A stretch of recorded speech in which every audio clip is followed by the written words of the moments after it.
Today's episode of Because Science is sponsored by Capcom.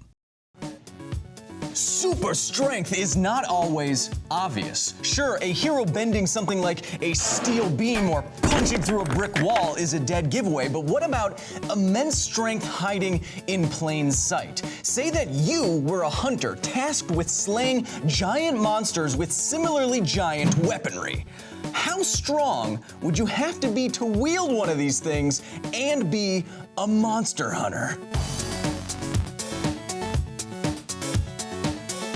In Capcom's new installment of the Monster Hunter series, Monster Hunter World, you're a newbie hunter in a strange land, and your job is to track and take down massive beasts with an ever-growing arsenal of large beast beaters.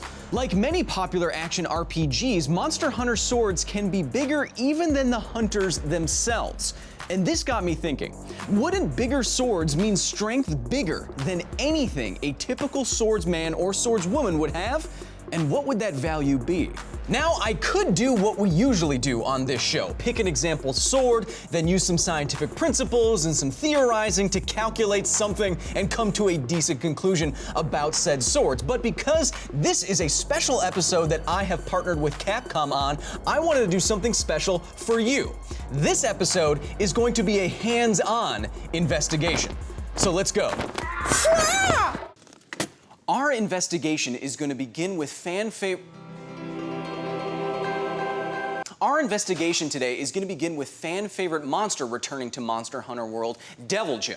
And I don't have any markers.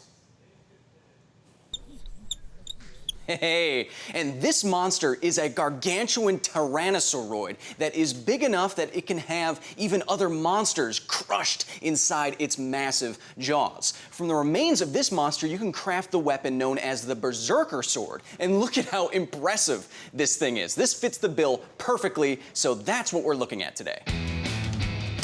And to properly analyze this sword, what we want for our hands-on investigation, if we want to do it right, is an accurate prop, which we can get. Spin move. And from this prop, we can get the volume of the sword. Volume multiplied by density, which we can estimate is equal to mass. So if we can get the volume of the sword from the prop and estimate a density, we can get the mass of our sword, which will be the first step in determining how much strength, some physical force, how much of it will take for you to wield it. So let's go do that now. Giant swords in action RPGs are very common, but throughout history, swords in real life never got that big or that bulky. One of the longest was the Japanese odachi, which got about 1.5 meters in length, almost 6 feet. And one of the bulkiest, the heaviest of swords in human history, the two-handed great swords, only got about 6.5 kilograms worth of mass, about 15 pounds. I have a feeling, just looking at the Berserker Sword, that it's gonna make those two historical examples look like toothpicks. Now, I may be a science boy, but I'm definitely no prop maker, so that's why I came to this prop shop and enlisted the help of one Clint Carney. Hey, Clint. Hey. Lower third, bam! How you like that? Are you ready to be my smithy today? I am. Okay, sounds good. So you get started on the build, and I'm gonna talk more about the cool science involved. Sound good? Yeah. It's a time mission, Clint. I gotta go.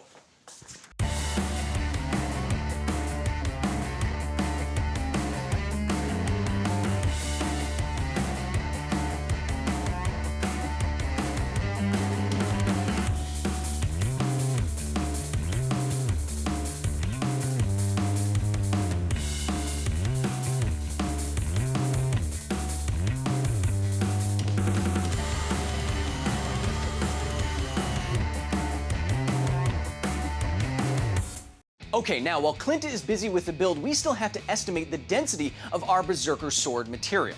Now, the Berserker Sword is made out of the biological material of Devil Joe, more specifically the fangs, the talons, the saliva, and the scales. At least in the game, it looks like the sword is mostly made out of scales and talons, and they look vaguely reptilian because Devil Joe looks like a giant Tyrannosaurus Rex. So, in the real world, reptiles have scales and talons that are made out of the structural protein known as keratin.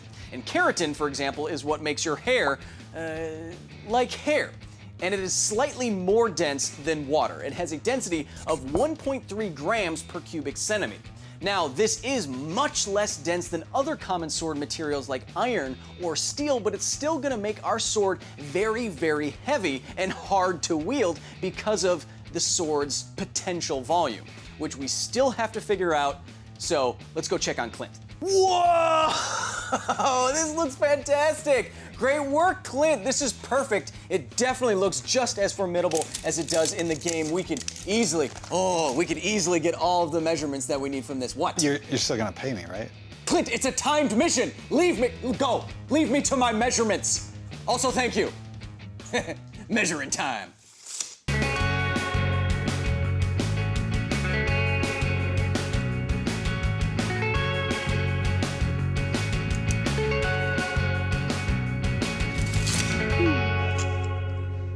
Six.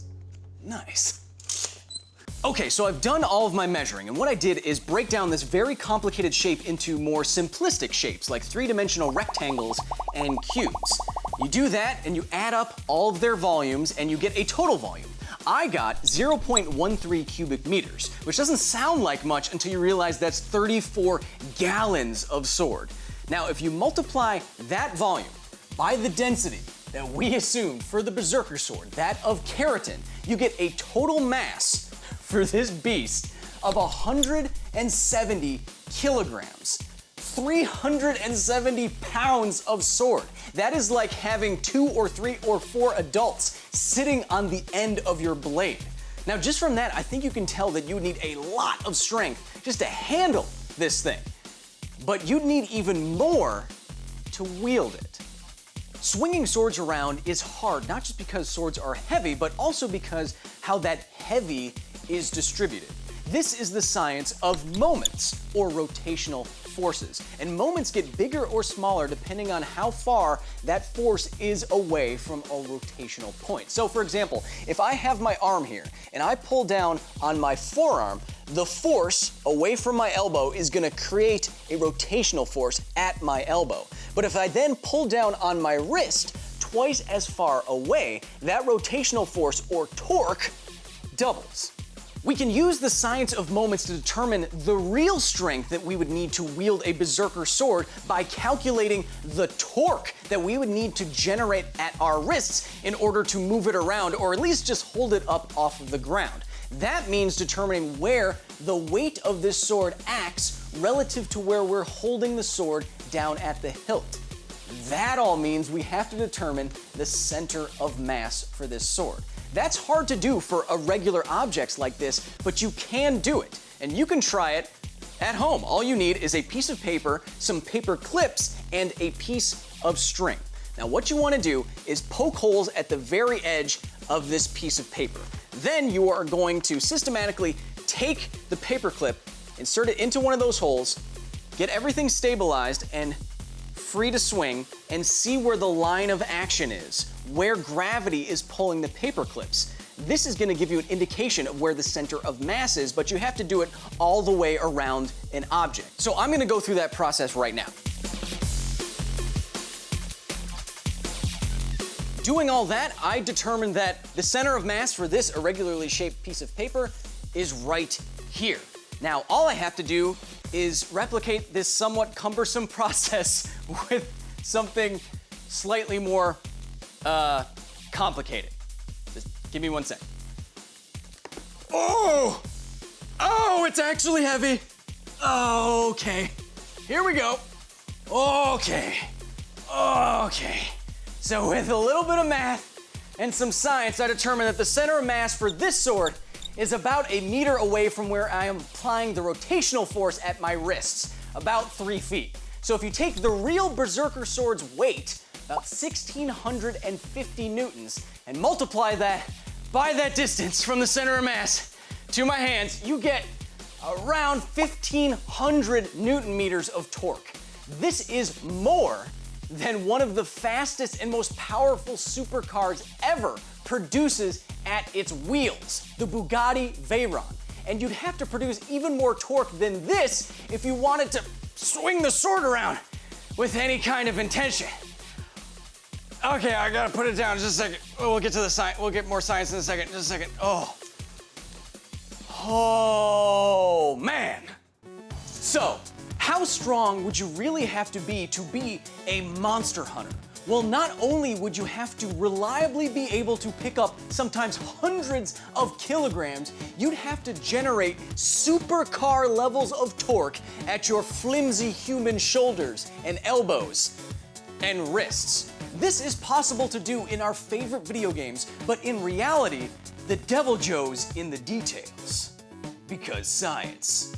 I'm gonna take this bad boy home. It is too heavy. One more time. Still too heavy. I don't know why they would. Come with me, son!